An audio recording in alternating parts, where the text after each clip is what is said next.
সূর্যগ্রহণ এবং চন্দ্রগ্রহণকে ঘিরে আমাদের সমাজে নানান কুসংস্কারাচ্ছন্ন বিশ্বাস এবং ভুল ধারণা বিরাজমান আছে। যেমন অনেকেই মনে করেন যে গর্ভবতী মায়েদের জন্য সূর্যগ্রহণ কিংবা চন্দ্রগ্রহণের সময় কোনো কিছু কাটাকাটি করা উচিত নয়। তরকারি, মাছ কিংবা মাংস, ফলমূল ইত্যাদি কাটা উচিত নয়। এগুলো যদি কাটেন তাহলে সেক্ষেত্রে গর্ভস্থ সন্তানের ক্ষতি হয়। এ ধারণা সম্পূর্ণ কুসংস্কারাচ্ছন্ন একটি ধারণা, ভুল বিশ্বাস। কোরআন হাদিসের কোথাও এরকমটি বলা হয়নি এবং সুস্থ বিবেক বুদ্ধিও এরকম কোনো বিশ্বাসকে সমর্থন করতে পারে না। একজন ঈমানদার কখনো কুসংস্কারাচ্ছন্ন হতে পারেন না। অতএব এই বিশ্বাসটি আমাদের সংশোধন করতে হবে।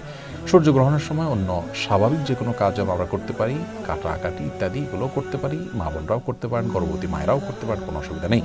সূর্য কিংবা চন্দ্রগ্রহণের সময় নবী করিম সাল্লাল্লাহু আলাইহি সাল্লামের মৌলিক নির্দেশনা হলো সূর্য এবং চন্দ্রগ্রহণের সালাতের আয়োজন করতে হবে মসজিদে।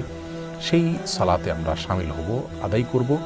আর এছাড়া নবী রাসূলুল্লাহ সাল্লাল্লাহু আলাইহি ওয়াসাল্লাম যে নির্দেশনা বুখারী মুসলিম হাদিসে আমরা পাই তা হলো এই সময় দান করা, সাদকা করার কথা বলা হয়েছে, দোয়া করার কথা বলা হয়েছে, তাকবীর দেওয়া, আল্লাহু আকবার বলতে থাকা বা আল্লাহু আকবার ধ্বনি দেওয়া, আল্লাহু আকবার বলে ওঠা, এই নির্দেশনা নবী সাল্লাল্লাহু আলাইহি ওয়াসাল্লাম দিয়েছেন। তাহলে আল্লাহু আকবার দিবেন মায়েরা, তা সাদকা করবেন, আল্লাহর কাছে দোয়া করবেন।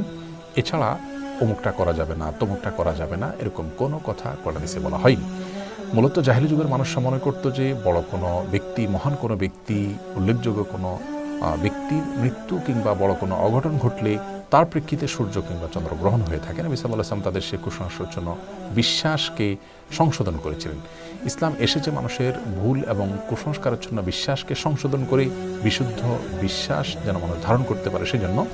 অতএব আমরা চন্দ্রগ্রহণ, সূর্যগ্রহণকে ঘিরে নিজেদের বানানো বিভিন্ন কুসংস্কারাচ্ছন্ন বিশ্বাস এগুলোকে ধারণ করা থেকে আমরা বেঁচে থাকবো এবং করণীয় কাজগুলো শুধুমাত্র করবো। আল্লাহ তাআলা আমাদেরকে তৌফিক দান করুন।